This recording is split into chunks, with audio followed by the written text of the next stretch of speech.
자, 그리고 이제 기본적으로 시장에서 이제 이런 식으로 투자에서는 이제 기술적 분석이라고 하는데, 이제 기본적 분석 같은 경우는 뭐 재료죠. 뉴스, 뭐 트럼프의 관세, 그리고 오늘 뭐 나오는 관세 유예 정책 이런 걸 이제 기본적 분석이라고 하는데, 제가 지금 보시게 되면 달러 엔을 지금 포지션 잡고 있죠. 이 말은 이제 엔화가 강세가 되고 달러가 약세가 될 가능성이 높다. 뭐 단기 쇼크긴 한데 현재 트럼프 관세 쇼크가 있기 전에 가장 큰 쇼크는 언제였느냐? 이 트럼프의 관세 쇼크가 있기 전에 단기적으로 이 관세 쇼크가 있기 전에 단기적으로 폭락을 했던 게 이때예요.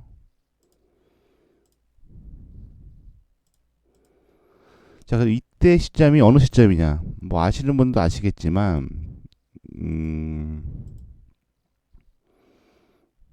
저때가 언제냐? 엔캐리 트레이드 청산. 엔캐리 트레이드 청산?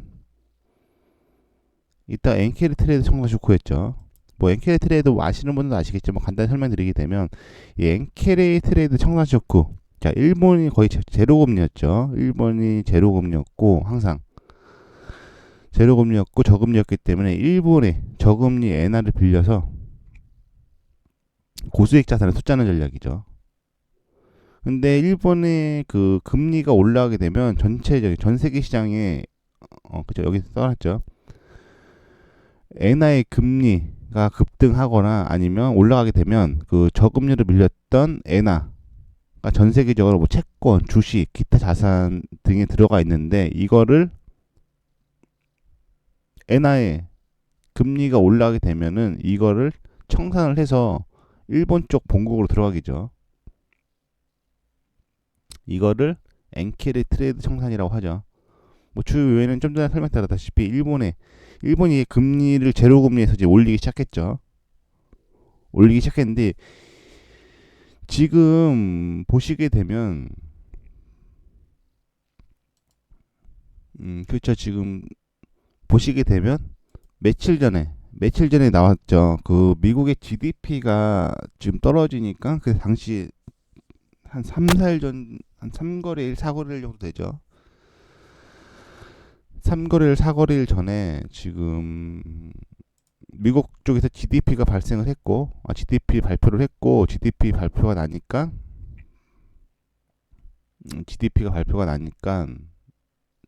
예상치를 하회를 했죠.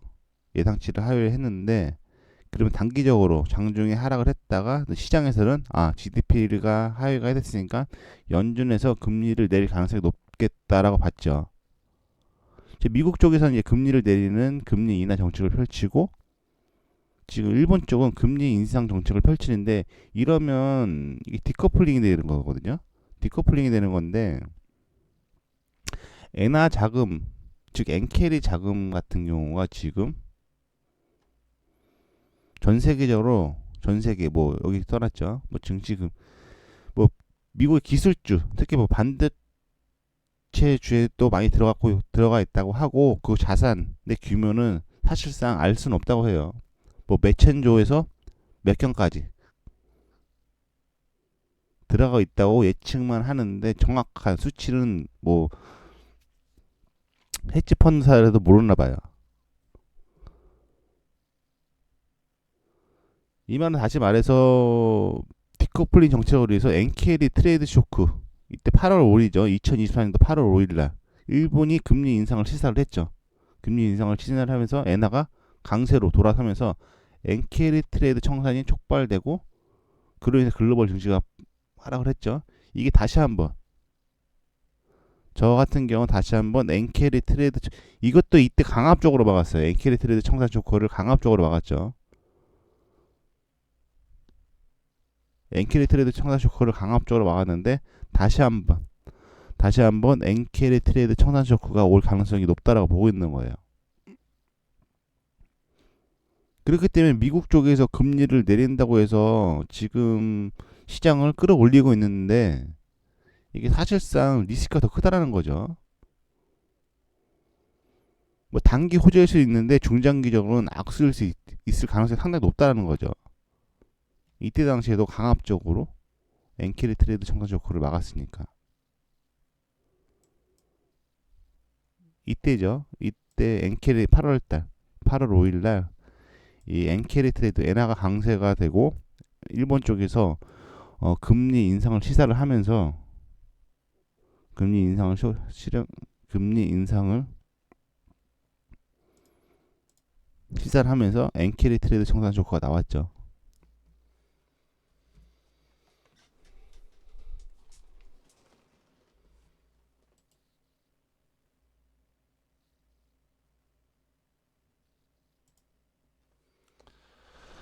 그래서 미국의 금리 인하가 무조건적인 호재가 될 수 없다.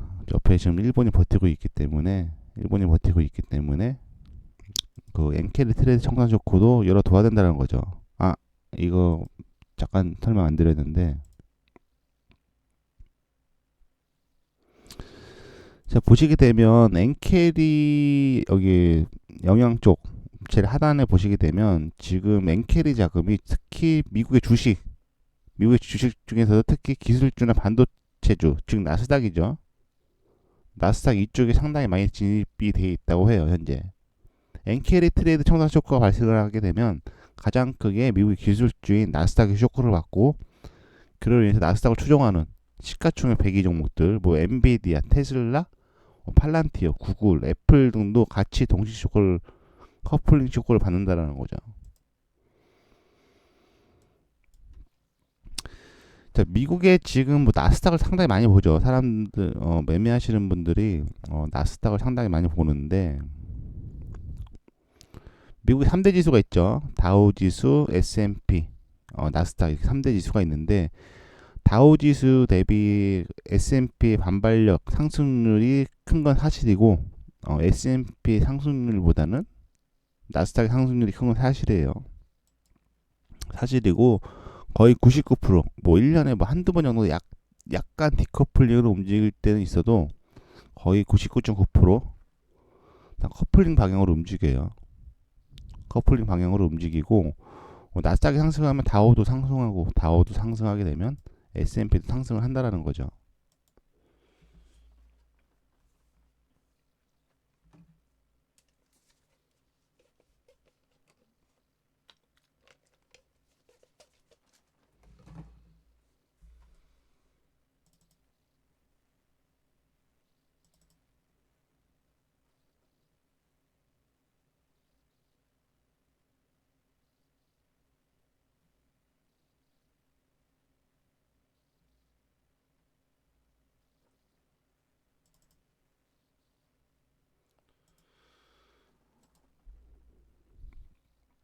다 같은 방향으로 움직이고, 물론 진폭 대비 나스닥 상승이 좋은 건 사실인데, 이게 진폭이 지금 상당히 많이 벌어져 있어요. 진폭이 왜 많이 벌어져 있느냐면, 지금 뭐 다우지수나 S&P 같은 건 안 보는데, 지금 나스닥이 뭐 버블이라고 하는데, 사실상 어떤 식의 진폭 버블인지 아시는 분이 거의 없어요. 또한 지금 제가 나스닥이 왜 버블일 가능성이 높고 엔캐리 자금이 들어가 있지만, 이 엔캐리 청산 쇼크가 나오게 되면 가장 쇼크를 받을 가능성이 높다고 보고 있는 거죠. 물론 같은 방향으로 움직이는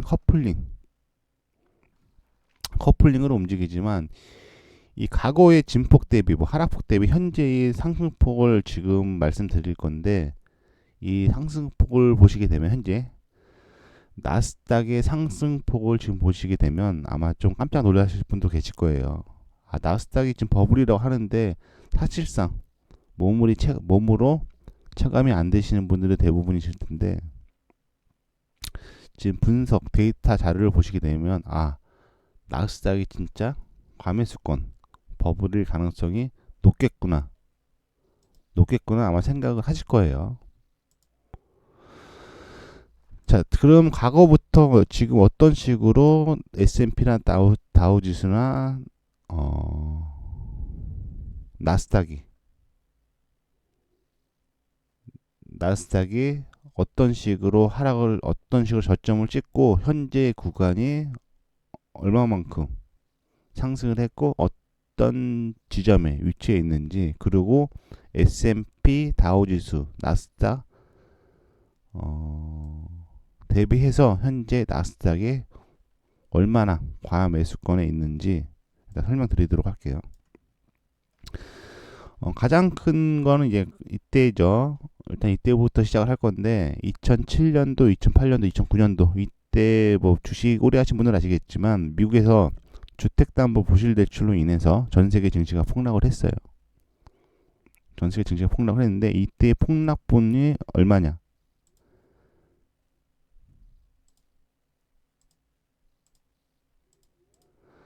자, 보시게 되면 고점 대비 서브프라임 모기지 사태가 터지니까 고점 대비 대략적으로 한 54% 정도 빠졌죠. 다우지수 54% 정도 빠지고 S&P 지수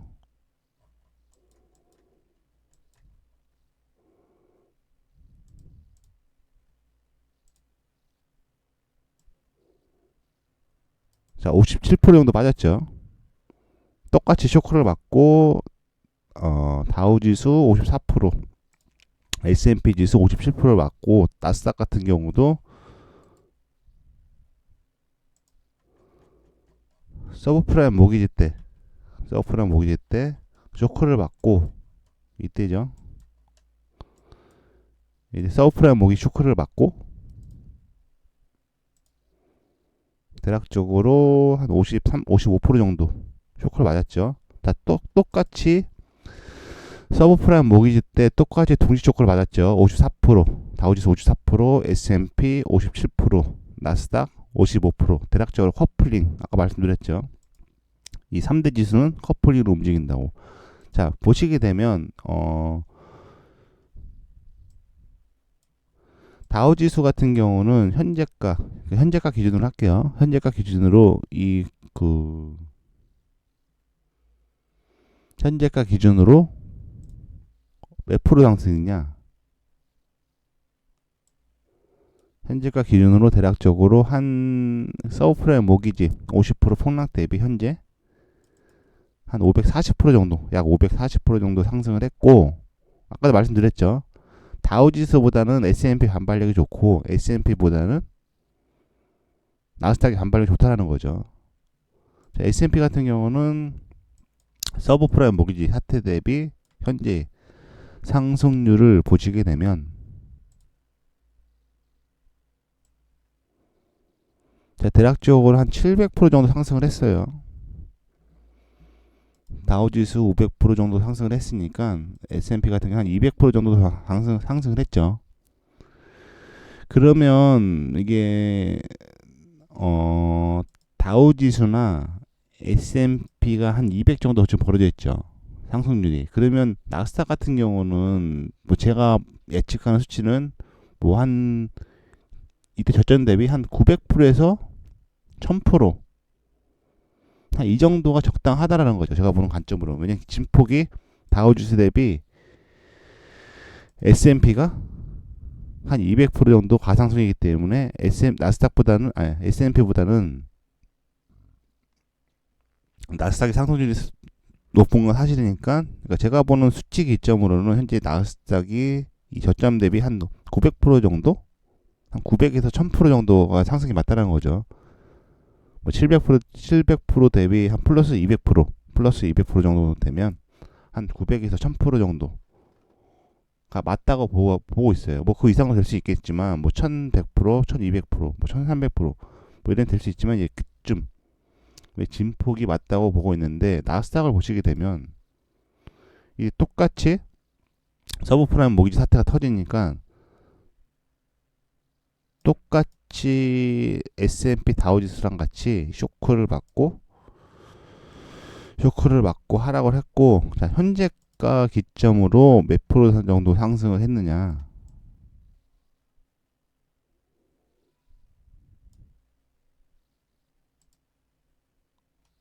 현재가 기점으로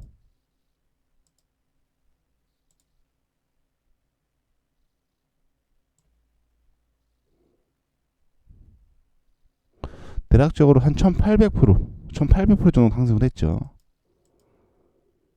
제가 예측했던 상승률보다 지금 1800% 정도 더 상승을 했다라는 거죠. 자, 수치상으로 보시게 되면 지금 다우지수가 서브프라임 모기지 사태 대비 한 540% 정도 상승을 했잖아요. 그러면 나스닥 수치로 진폭을 따져서 보시게 되면 540% 정도, 540% 정도 상승을 했으니까,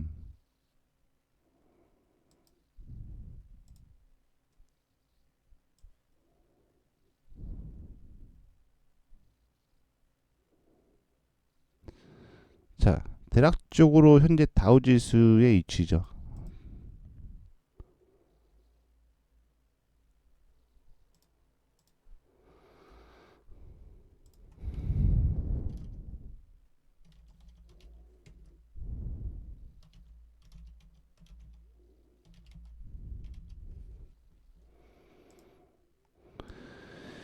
한 500%가 현재 다우지수의 상승 위치고, 대략적으로 한 700% 정도, 740% 정도죠. 나스닥 수치로 따졌을 때 한 740% 정도가 현재 S&P 500 지수 위치라는 거죠.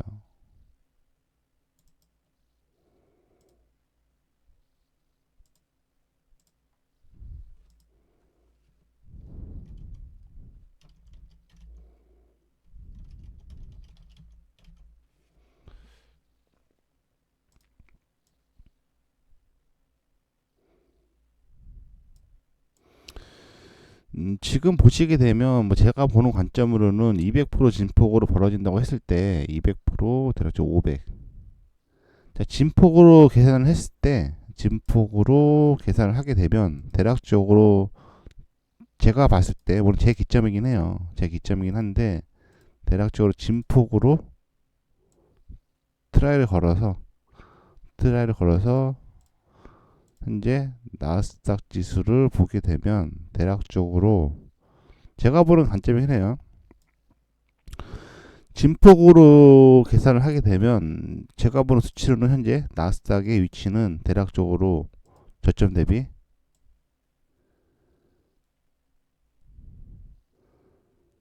한 980에서 1000% 정도가 맞다라는 거죠. 두 배 진폭이니까. 이게 배수의 진폭으로 쳤을 때, 이 배수 진폭으로 계산을 했을 때, 대략적으로 한 12,000 정도. 그러니까 나스닥 수치로 따졌을 때는 한 12,000에서 13,000 라인 정도가 맞다라는 거죠. 이해되셨나요? 나스닥 수치로 따졌을 때 이 라인 구간에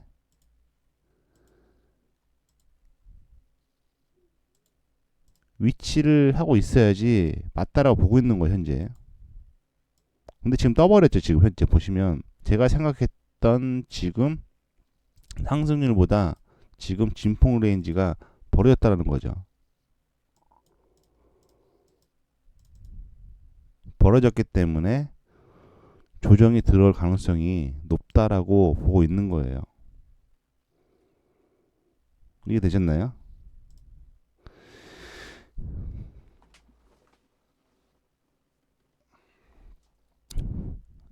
좀 전에 말씀드렸죠. 지금 나스닥이 과상승 중에 있는데 과상승 중에는 일본의 엔케리 트레이드 자금이 많이 들어가 있다는 거죠. 엔케리 자금 특히 미국의 주식 중에서 기술주나 반도체주 즉 나스닥에 진입이 많이 되어 있는 상황이고 그로 인해서 엔케리 트레이드 청산 쇼크가 나오게 되면 나스닥이 가장 쇼크를 받는다는 거죠. 그렇게 되면 테슬라, 엔비디아 또한 쇼크를 받고 하락할 가능성이 높다라는 거죠.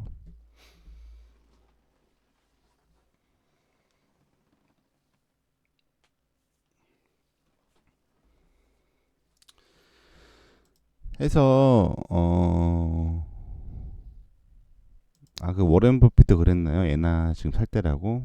저도 지금 엔화를 강세로 보고 포지션을 잡고 있죠. 달러엔 지금 잡고 있는지 뭐 시장은 FX 시장이 가장 커요. 비트코인 시장 FX 통화 거래죠. 통화 시장이 가장 크죠. 하루에 거래 대금이 몇천 주 정도 된다고 해요. 또 이거는 FX 마진 시장 같은 경우는 만기가 없어요. 뭐 1년이고 2년이고 10년이고 계속 들고 갈 수 있죠. 해서 저도 지금 오른쪽 상단에 달러 N을 잡고 있죠. 이 말은 달러가 약세가 되고 엔화가 강세가 될 가능성이 높다라고 보고 있는 거죠. 그리고 엔캐리 트레이드 청산이 저번에 뭐 아시겠지만 약간 좀 어거지로 막았던 개념이 없지 않아 있어요. 이때 8월 5일이죠. 2024년도 8월 5일 날 일본은행에서 제로금리 저금리 정책을 유지하던 일본에서 금리 인상 시사를 하면서 엔화가 순간적인 강세가 나왔죠. 그로 인해서 작년 8월 5일 날 뭐 매매하시는 분도 아시겠지만 이때 8월 5일 날이 이 구간이죠. 이 8월 5일 날 순간적으로 전 세계 증시가 쇼크를 맞았죠. 어떻게 보면 이 트럼프 관세 쇼크 이전에 가장 큰 쇼크였죠. 이 트럼프의 관세 쇼크 이전에 가장 큰 쇼크가 일본의 엔캐리 트레이드 청산 자금 쇼크. 근데 이때 사실상 좀 약간 어거지로 이게 어떻게 해결되는지 몰라도 이때 되게 부각이 됐었는데 여기서 좀 흐지부지하게 마감이 됐다라는 거죠. 또한 지금 미국 쪽에서 또 금리 인하 정책을 원래는 전 세계 금리는 미국을 따라가요. 미국이 금리 인하 정책을 펼치게 되면 뭐 아시아, 유럽들도 결국은 금리 인상으로 돌아서게 되고 미국 쪽에서 금리 인하를 하게 되면 전 세계적으로 금리 인하 정책, 어떻게 미국이 금리 정책의 대장이죠. 다 따라가는데 현재는 반대가 됐죠. 물론 미국을 따라서 전 세계가 금리를 내리는 정책을 펼치고 있는데 일본은 반대로 디커플링 정책을 펼치고 있는데 이 말은 다시 말해서 일본의 금리 인상으로 인해서 엔캐리 자금이 소환될 가능성이 언제든 열려 있다는 거죠. 무슨 말인지 이해되셨나요? 일본의 금리 인상 또 추가적인 금리 엔화 약세는 추가적인 금리 인상을 실행을 하게 되면 금리 인상을 실행 안 하더라도 미국 쪽에 금리 인하를 실행을 하게 되면 결국은 일본의 금리가 올라갈 가능성이 높겠죠. 디커플링이죠. 그래서 미국의 지금 금리 인하가 무조건적으로 증시에 호재가 될 수만은 없다. 왜? 지금 일본의 엔캐리 자금이 지금 전 세계적으로 수천 조 이상 뿌려졌기 때문에 이 자금이 빠지는 순간 증시의 폭락, 순간 쇼크는 불가피하다라는 거죠. 이미 앞전에 현재 트럼프의 관세 쇼크 이전에 이미 엔캐리 트레이드 청산, 이때가 청산 쇼크는 아니에요. 그냥 불확실성. 엔캐리 트레이드 자금이 일본이 금리를 인상하게 되면 엔캐리 트레이드 자금이 터지겠다. 엔캐리 이거 안 했구나.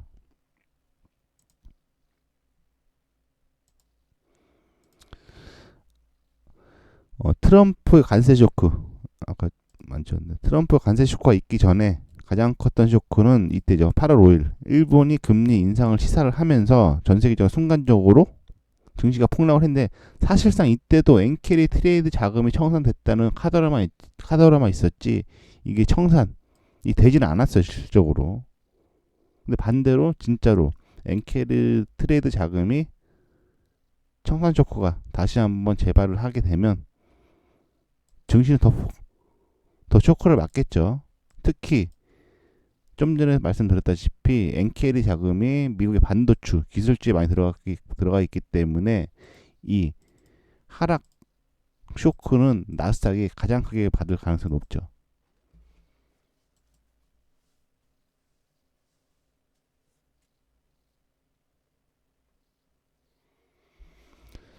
자, 무슨 말 이해되셨나요? 그래서 지금 물론 단기적으로는 하방을 보고 있긴 해요. 단기적으로는 하방을 보고 있긴 한데 장기적으로는 상방이에요. 이게 뭔 말이냐? 단기적인 하방, 중장기적으로는 상방. 아까도 말씀드렸죠. 상승 추세라고도 조정 파동은 있어요. 상승 추세라고 해도 조정 파동은 있고 상승 추세라고 해도 조정 파동은 있다라는 거죠. 지금 채널대를 보시게 되면 나스닥은 아직 폭락을 했지만 아직 상승 추세 채널대 안에 있다라는 거죠.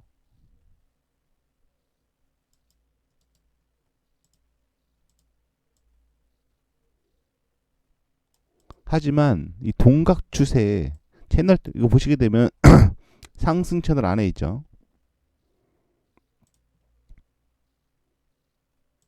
상승 채널 안에 있다라는 거죠. 하지만 얘가 하단의 지지라인, 중장기적으로 다시 한번 상승을 하기 위해서는 제가 보는 관점으로는 하단의 지지라인의 반발력을 이용해서 상승을 시켜줘야 된다는 거죠. 예, 버핏 물러난다고 하더라고요. 보니까. 왜냐하면 동각 추세 상단에서 밀어냈기 때문에 이 동각 추세의 상단 지지라인, 저항라인에서 밀어냈기 때문에 최소 지지라인까지는 밀어내줘야 된다고 보고 있는 거예요.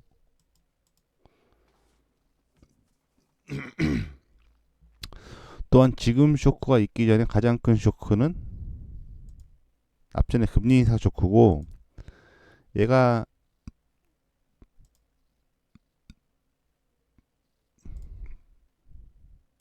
자, A 지점에서 금리 인상 쇼크가 마무리되기까지는 뭐 장기적으로는 하락을 했지만 이때 빠질 때 보시게 되면 이 하락 오파로 빠졌어요.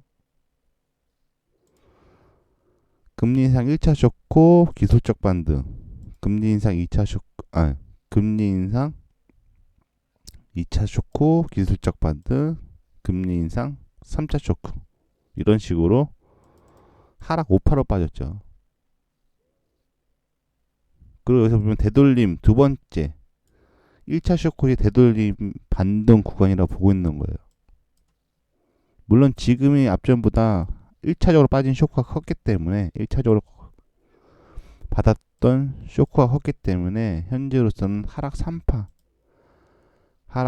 정도의 금리 인상 1차 쇼크 기술적 반등이라 보고 있고, 하락 3파 정도의 마무리가 될 거라고 보고 있는 거예요. 지금 반등을 하고 있지만 앞전과 같이 기술적 1차 쇼크 2차 반등, 하락 3파, 금리 인상의 1차 쇼크 기술적 반등, 지금 이 지점이 같은 지점이라 보고 있는 거예요. 보시게 되면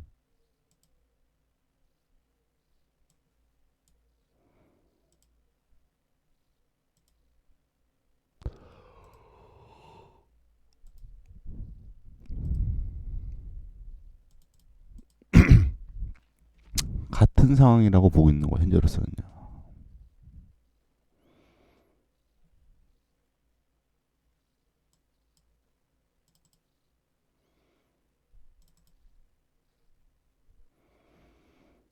자, 무슨 말이 이해되시나요? 그래서 지금 계속 매도 방향을 지금 보고 있는 거예요. 불확실성이 너무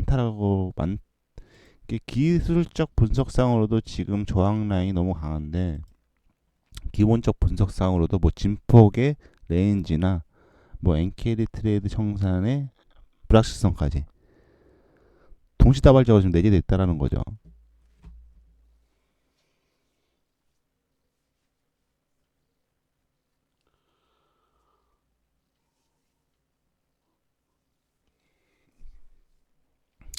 그리고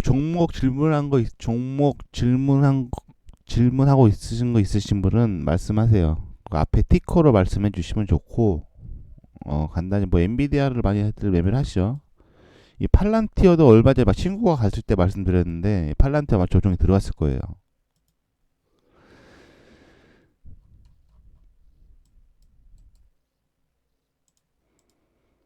나스닥이 만약에 이 추세를 타고, 이 추세선 라인을 타고, 자, 이거 특히 현물하시는 분들은 뭐, 그러니까 현물하시는 분들이 이거 뭐 지금 뭐 손실이 있냐 팔아라 그런 걸 좀 싫어할 수 있는데, 이 보시게 되면 나스닥이 지금 추세선 하단 지지 레인지를 깨고 내려오게 되면 이 관세 쇼크 1차 저점은 깨지겠죠.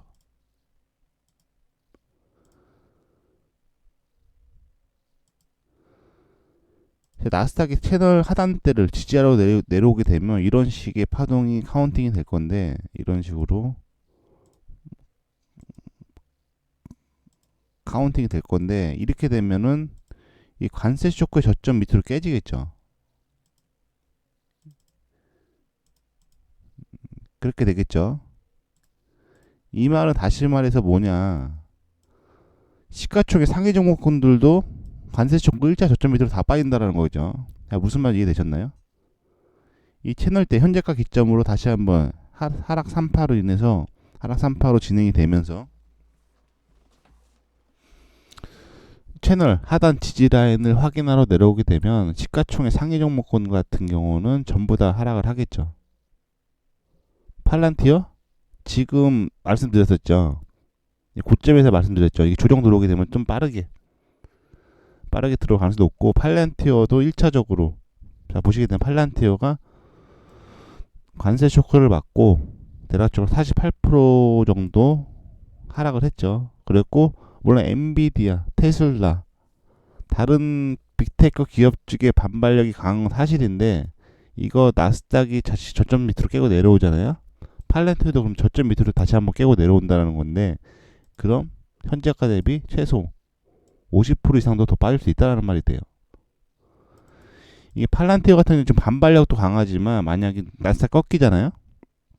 팔란티어가 지금 반발력이 다른 종목군들에 비해서 반발력도 강하지만 만약에 나스닥이 하락 추세로 떨어지게 되면 반대 상황이 나오겠죠. 테슬라나 엔비디아 대비 하락폭이 커질 수 있어요.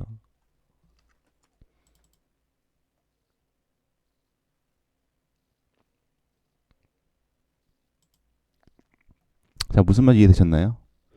엔비디아도 많이들 매매하시는데, 엔비디아 또한 대략적으로 나스닥이 깨지게 되면 다시 한번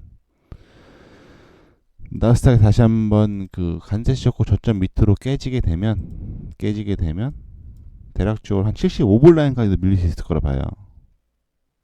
그러니까 물론 이런 말씀하면 이 현물 들고 계신 분들이 좀 좋아하지는 않으세요. 왜냐면 많은 이제 유튜버 분들이 다 좋게로만 얘기하죠. 뭐 지금의 관세 쇼크는 언제든지 불확실성이 해결될 수 있다, 이런 말을 좋아하죠. 뭐 저처럼 이게 저항 라인이니까 물량을 줄이든지 손절을 하고 나서 다시 한번 쇼크를 맞고 하락을 하게 되면 현재 손절한 물량의 자금을 갖고 진입을 하게 되면 조금 더 많은 물량을 모을 수 있으니까요. 대략적으로 지금 엔비디아 같은 경우는 이런 식으로 뭐 오른쪽에 상단 추세선을 잡을 수 있겠죠. 그리고 동일선상으로 움직이는 추세선을 작도를 해서 보시게 되면 대략적으로 현재 제가 보는 관점으로는 이 채널대로 움직이고 있다고 봐요. 지금 프리장에서 118불 정도 되는데, 일단은 지금 나스닥도 저항 구간에 진입을 했다고 했잖아요. 나스닥도 현재 단기 파동으로 봐도 지금 헤드앤숄더 파동, 아까도 뭐 설명드렸는데 시장의 신뢰도가 상당히 높은 첫 번째 고점이 나오고 두 번째 고점이 나오고 세 번째 고점 때 좌측의 저항 라인을 돌파하지 못하면 주가는 저런 식으로 헤드앤숄더 중장기적으로 하락 파동으로 빠진다는 거죠. 시장의 신뢰도는 상당히 높죠. 채널하고 거의 비슷하죠. 시장의 신뢰도는. 근데 지금 나스닥 파동 보시게 되면 약간 헤드앤숄더 파동 냄새가 나요. 자, 관세 쇼크를 맞고 되게 중요했던 저점을 두 번 다 깨버렸죠, 그냥. 어떻게 보면은 되게 중요했던 강한 지지 라인이었는데, 그죠? 관세 쇼크를 맞고 물론 깼다가 회복하긴 했는데, 이런 식으로 저점과 저점을 연결할 수 있겠죠. 자, 이런 식으로 이 마지막 저점과 관세 쇼크 저점을 이런 식으로 진폭 카운팅을 하고 동일선상으로 움직이는 진폭 카운팅을 좌측 고점에 연결을 해서 보시게 되면 이게 지금 파동상 약간 헤드앤숄더 냄새도 나요. 현재 이런 식으로 파동을 볼 수 있겠죠.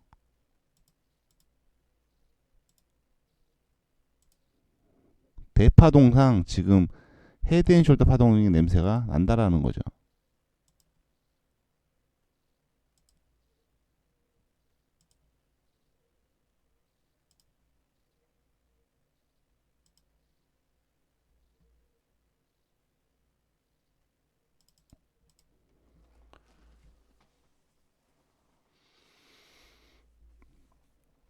자, 무슨 말씀 이해되셨나요?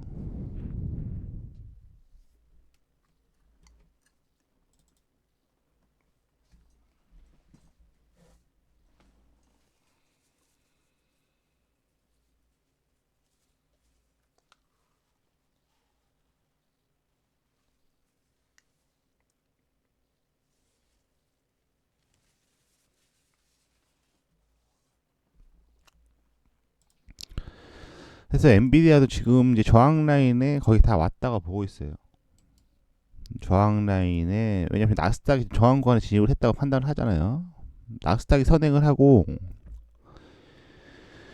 이 시가총액 대기업들이 후행을 하기 때문에 이쪽 저항 라인을 확실히 돌파하지 못하게 되면 현재 저항 라인 구간에 진입을 해 있고, 이 저항 라인을 못하고 만약에 나스닥이 오늘 금방 구간이 고점이고 채널 하단을 확인하러 내려오게 되면 나스닥 엔비디아 같은 경우도 다음 지지 라인이 대략적으로 75불 라인 정도까지 채널대를 타고 내려오게 되면 현재가 대비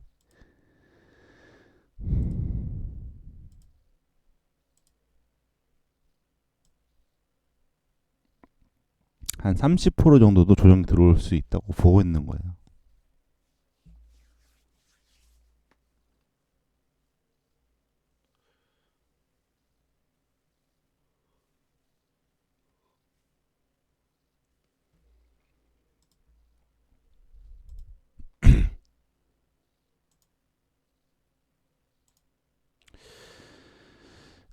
잠깐 화장실 다녀오기 전에 이거 폭락장에서도 상승하는 종목 존재를 해요.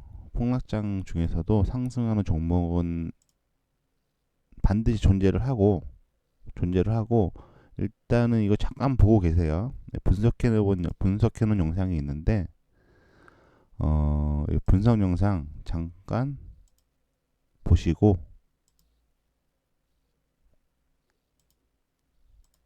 개인적으로 제가 좀 좋게 보고 있는 종목 중에 하나예요. 물론 100%지는 않은데 개인적으로 제가 좋게 보고 있는 종목 중에 하나니까 한번 잘 봐보세요.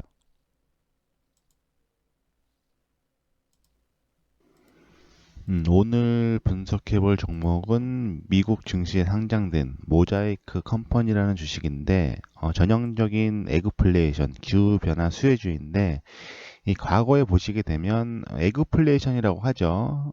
지구온난화 그로 인해서 작황 감소로 농산물 공급이 줄어들게 되면 에그플레이션이 발생하게 되는데, 과거에 에그플레이션이 언제 발생했냐면 대략적으로 2007년도, 2008년도에 세계 식료품 가격 위기가 발생을 했죠.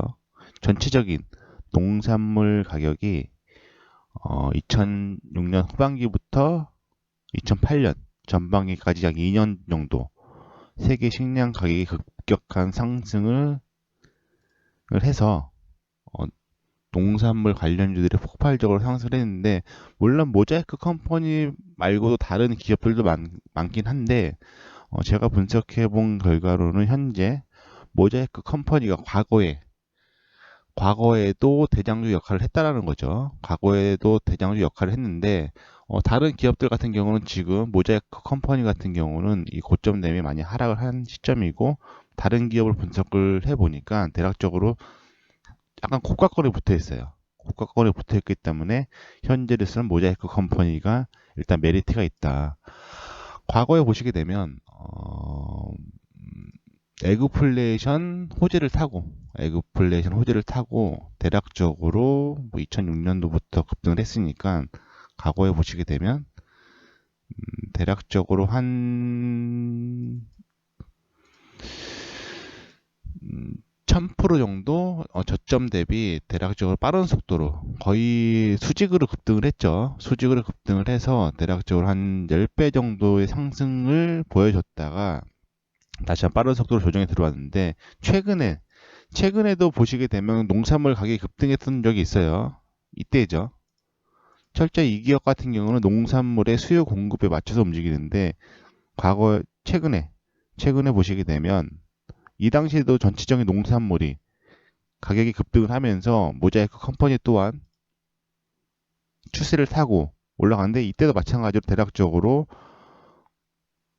과거와 마찬가지로 과거도 한 1140% 정도 상승을 했는데 이때도 저점 대비 대략적으로 한 1150% 정도를 상승을 했죠.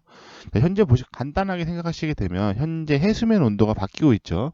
국내로 예를 들자면 동해에서 났던 오징어 같은 경우가 지금 서해로 이동을 했고 겨울철 제주도에서 제주도에서 주로 포획됐던 방어 같은 게 현재 동해로 이동을 했죠. 이와 마찬가지로 농산물 같은 경우 작황지죠.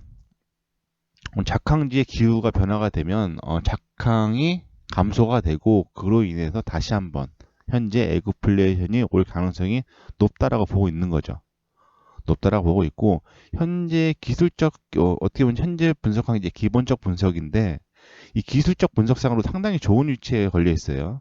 자 보시게 되면 이 횡상으로 움직이는 지지 라인에 지금 진입을 했다라는 거죠.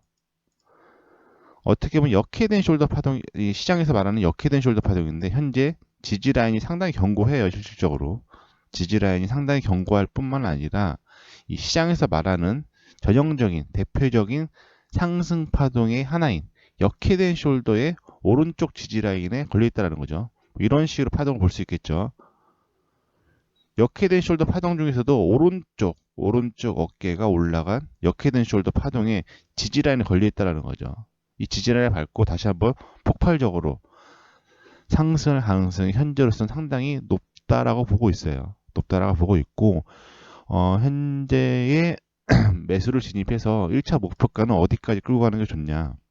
물론 이게 단기간에 급등 운이 맞아갖고 단기간에 급등할 수도 있겠지만 중장기적으로 보고 일단은 1차 목표가는 최소 제가 보는 목표가긴 한데 제가 보는 최소의 목표가는 일단은 이 전전 고점과 전고점 라인 최소 이 구간까지는 반등을 해줄 거라 보고 있어요. 현재 이 전전 고점과 전고점 라인 이 구간까지 보고 일단 매수를 길게 홀딩하는 전략으로 가도 크게 무리는 없을 거라 보여져요. 이 전고점하고 전전고점까지 올라가게 되면은 대략적으로 목표가는 현재가 대비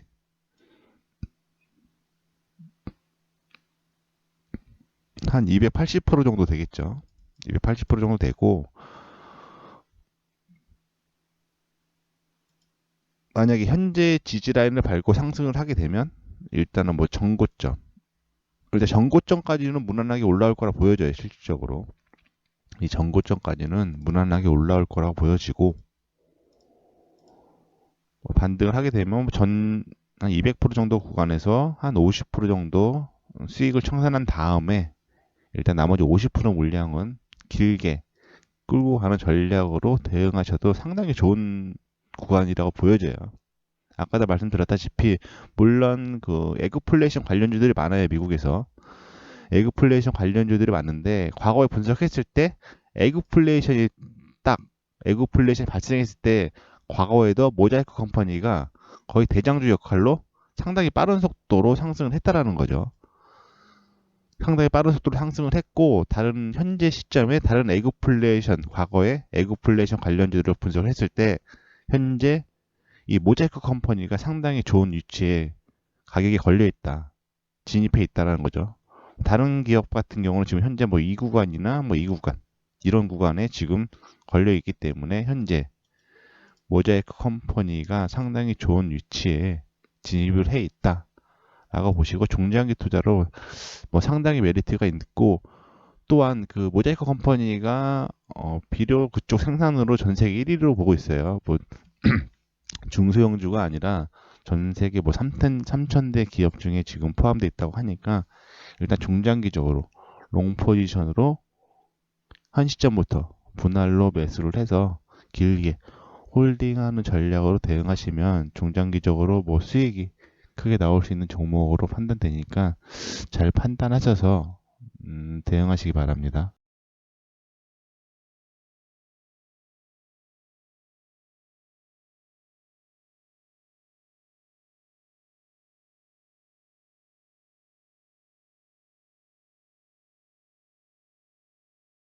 자, 좀 전에 분석했던 종목은 이제 모자이크 컴퍼니라는 종목이에요. 모자이크 컴퍼니라는 종목인데, 자, 모자이크 컴퍼니라는 종목이 어떤 종목이냐?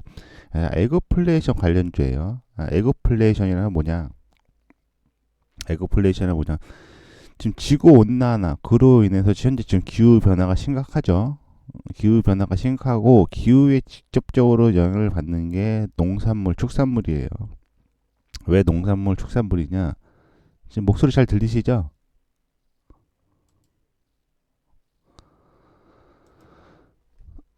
농산물 관련주, 에그플레이션 관련주고 이게 지금 증시에 또 왜 악영향이냐고 하면 자, 지구 온난화 그로 인한 기후 변화 그렇게 되면 이 작황이 감소가 되거든요. 작황이 감소가 되면 뭐 사람들이 먹는 주식이죠. 주식, 뭐 쌀, 밀, 옥수수 이 농산물 같은 경우 다 한 방향으로 움직여요. 뭐 옥수수 올라가는데 밀이 하락하고 가격이 선물도 있죠. 농산물 선물도 있고 농축산물 선물도 있는데 이게 다 같은 방향으로 움직여요. 옥수수 상승하기 시작하게 되면 밀도 상승하고 밀도 상승하기 시작하면 뭐 콩도 상승하기 시작하면 라이스, 쌀도 상승을 하고 이게 농산물 같은 경우는 사람의 주식이기도 하지만 이게 가축의 주식이기도 해요. 이 말은 다시 말해서 뭐냐? 이 농산물 가격의 상승은 이 물가 상승으로 이어질 수밖에 없죠. 왜? 단기적으로 밀가루 가격이 상승하게 되면 빵 가격도 상승하고 밀가루로 만든 모든 유제품들이 물론 밀가루로 만드는 모든 상품들이 상승을 하죠. 또한 농산물을 먹고 자라는 뭐 가축인 소나 돼지, 닭 모든 물가가 다 상승할 수밖에 없죠. 이 말은 다시 말해서 농산물 가격이 상승을 하게 되면 소비자 물가 상승으로 이어지고 이는 다시 말해서 증시의 악영향 증시가 폭락할 수밖에 없죠. 전체적인 소비자 물가가 상승을 하게 되면 이미 과거에 에그플레이션이 2007년도, 2008년도에 전체적인 농산물 작황이 감소가 되면서 폭발적으로 상승을 했죠. 이때 에그플레이션이 발생을 했고 그로 인해서 전 세계 증시가 급락을 했죠. 전체적인 소비자 물가를 폭발적으로 상승을 시키면서 불확실성이 확대가 되면서 전 세계 증시가 폭락을 했었죠. 모자이크가 상승을 하게 지금 이 상승 탄력을 받고 그때 말씀드렸던 대비 지금 30% 정도 20불 초반에서 지금 한 30% 정도 상승을 했는데 이게 계속 지속적으로 상승하게 되면 물가를 계속적으로 끌어올리죠.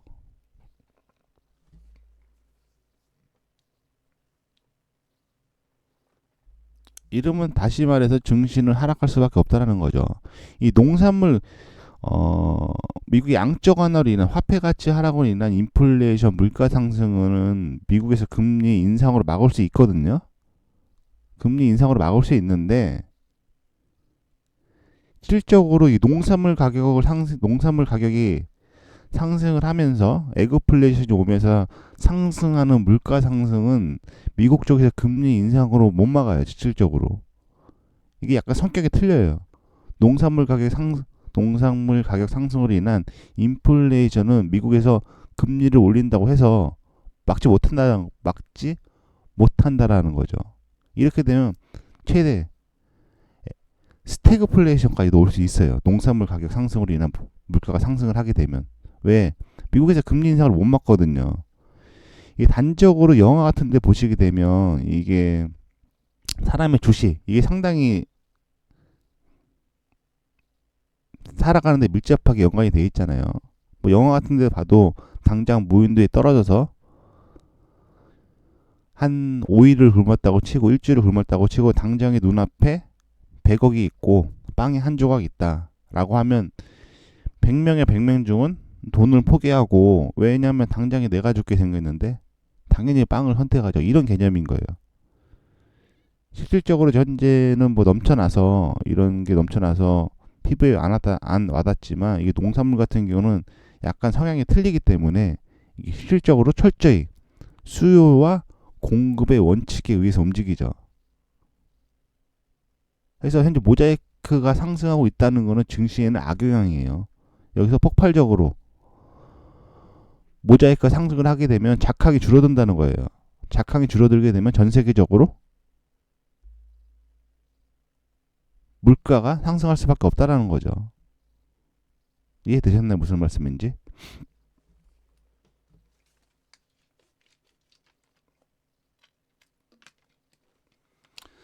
나나나님 오늘 처음 들어오셨나요? 그래서 뭐 제가 개인적으로 좋게 보고 있는 종목 중에 하나가 모자이크 컴퍼니고, 국내 주식 중에서는 한일사료가 커플링으로 따라 움직여요. 모자이크 컴퍼니가 상승하기 시작하게 되면 국내 주식 중에서는 국내 주식 중에서는 한일사료가 따라서 올라가요. 커플링으로 모자이크가 움직이기 시작하게 되면.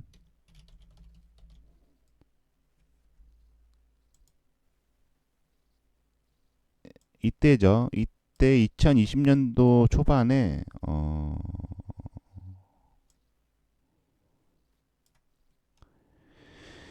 이때 2022년도 초반에 단기적으로 그 모자이크 컴퍼니 급등을 했었거든요. 모자이크 컴퍼니 급등을 하면서 국내 주식 중에서는 한일사료가 커플링으로 따라 움직이면서 대략적으로 한 700% 넘게 상승을 했죠. 지금 차트 보시게 되면 똑같아요.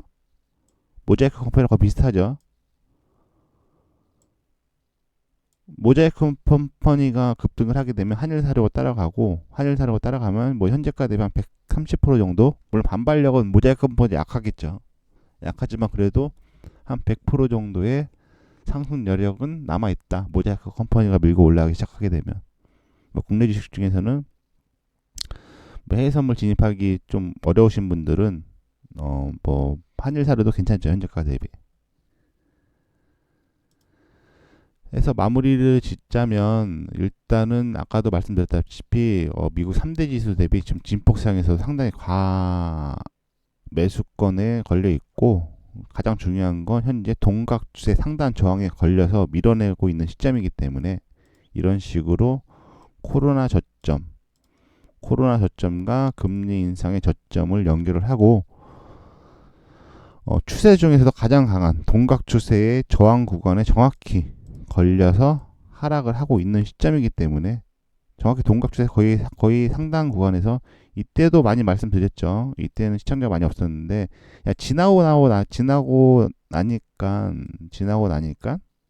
말을 하는 거 아니야. 이때도 많이 말씀드렸어요. 지금 동각 추세 상단 저항에서 장대 음봉이 터졌기 때문에 이 저항 라인을 돌파하지 못하게 되면 중장기적으로 주가가 큰 폭으로 하락할 가능성이 높기 때문에 이 대비를 하셔야 된다. 현물 가지고 계신 분들은 물량을 줄이고, 선물 진입하신 분들은 매도 포지션을 취하면 수익을 빠르게 낼 수 있다라고 많이 말씀을 드렸죠. 그래서 현재 동각 추세 상단 저항 구간에서 밀어내고 있기 때문에, 최소 이 하락파가 마무리되기 위해서는 이 하단 지지 라인 근방까지는 밀어줘야지만 하락이 마무리가 될 가능성이 높다. 현재 이렇게 생각하시면 있죠. 야, 현재 이제 관세 쇼크는 마무리가 된 게 아니냐라고 생각하시는 분도 있는데, 하락 파동 중에서 조정 파동은 나와요. 하락 추세라고 해도 되돌림 파동, 반등 파동이 나오고, 이런 식으로 채널 파운틴을 이루면서 하락을 한다라는 거죠. 이 관세 쇼크가 있기 전에 금리 인상 쇼크였죠.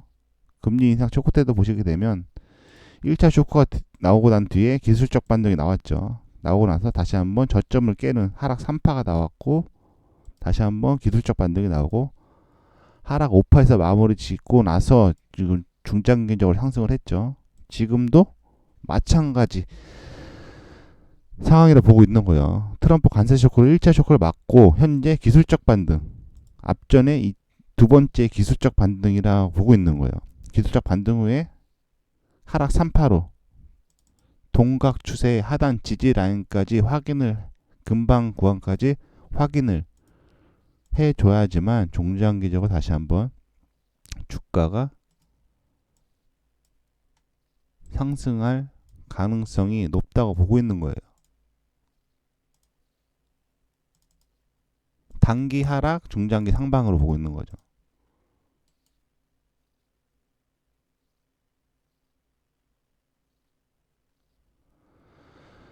해서 오늘 이제 방송은 여기까지 하고 이 금방까지 하고 이 방송 외에는 주로 이제 소통방 하단 더보기나 보시면 이제 소통방 입장하는 거 매니저님한테 여쭤보시면 되는데 주로 소통방에서 소통하고 종목 같은 경우도 뭐 궁금하신 내용 있으면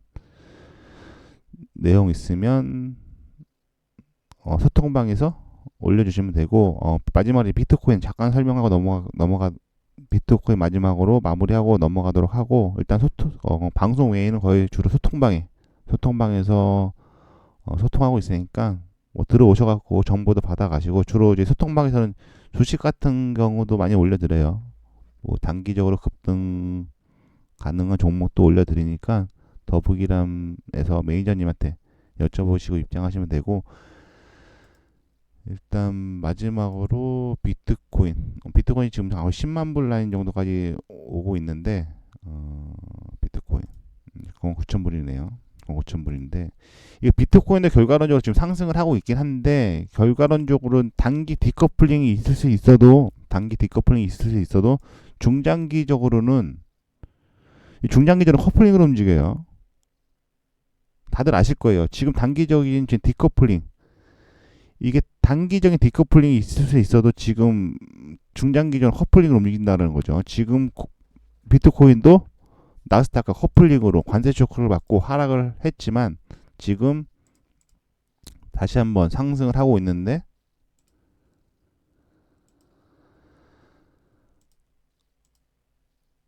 나스닥이 하락 3파로 하락하게 되면 7만 불 라인을 깨진다고 봐야죠. 그리고 기술적 분석상 보시게 되면 드로잉 없애기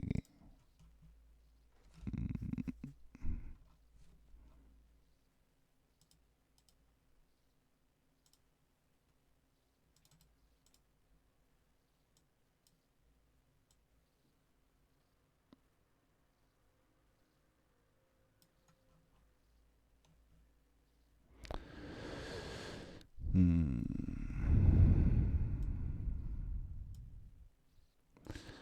물론 지금 헤드앤숄더 상단을 살짝 돌파를 하긴 했어요. 이런 식으로 이게 이제 변형으로 움직이는 헤드앤숄더죠. 이렇게 저점과 저점을 연결을 할 수 있고 동일선상으로 움직이는 지금 이런 식으로 작도를 하게 되면 약간 헤드앤숄더 냄새 나긴 한데 약간 돌파를 한 시점이긴 한데 일단 나스닥을 저항으로 보고 있기 때문에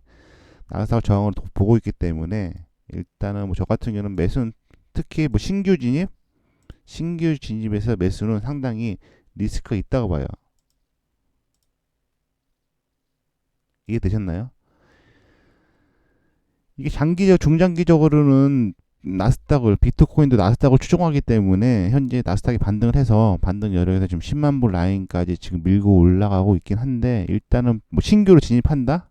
라고 하면 매수보다는 매도 방향 쪽이 맞아 보여요.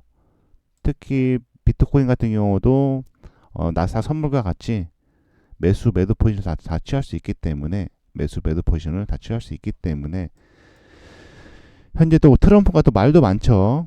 좀 멜라니아 그 코인이 지금 선행을 해서 누가 지금 사가지고 수익을 극대화됐다고 하는데 현재 비트코인 매수는 추천드리지 않습니다. 현재 정 진입할 거면 뭐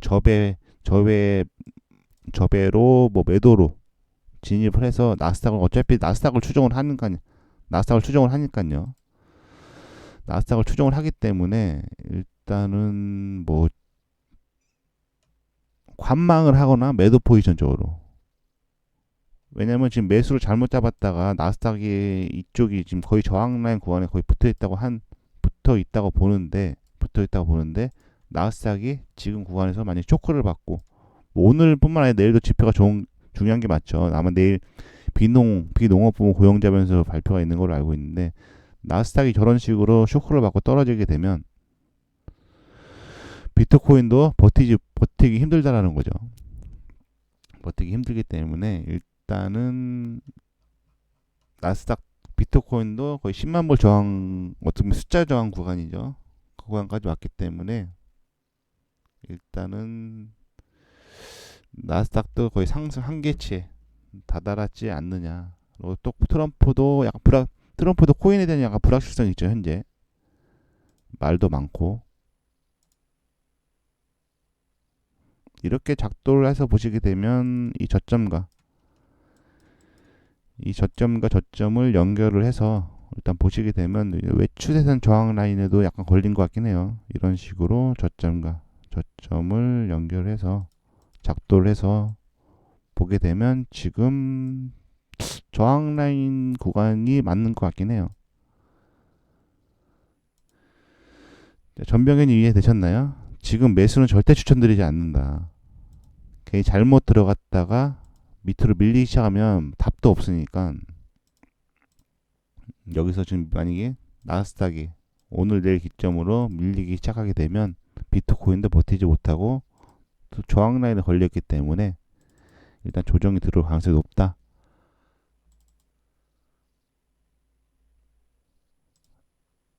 라고 보고 있기 때문에 일단은 뭐 그렇게 보고 있고, 일단 오늘 방송은 여기서 마무리 짓도록 하고, 더 보기는 다시 뭐 시황을 전체적으로 못 보신 분들은 다시 보기 남겨져 있으니까 다시 보기 보시면 될 것 같고, 이후에 궁금한 거 있으시면 소통방에서 들어오셔갖고 뭐 종목이라든지 뭐 비트코인, 뭐 나스닥, 뭐 단기 지지 저항 이런 구간 같은 거 여쭤보시면 시간 되시면 올려드리고 있으니까 거기서 여쭤보시면 되고, 일단 오늘 방송은 여기서 마무리하도록 하고, 일단은 뭐 오늘 아마 9시 반에 지표 발표가 있을 거예요. 9시 반 지표 발표가 있을 거니까 일단은 제가 보는 뷰는 매도 방향으로 보는 게 맞다. 물론 제 뷰가 틀릴 수는 있지만 아까도 말씀드렸죠. 기술적 분석이나 기본적 분석을 했을 때 현재의 제가 보는 관점으로는 좋지 않다라는 거죠. 이게 만약 하락 2파에서 저항을 꺾기 시작하게 되면 트럼프 관세 쇼크 저점 밑으로 빠질 수도 있다고 보고 있기 때문에 일단 오늘 방송은 여기서 마무리 짓도록 하고, 그 외에는 소통방에서 소통하도록 하겠습니다. 그러면 별일 없으면 내일 뵙도록, 내일 7시에 뵙도록 하겠습니다. 수고들 하셨습니다.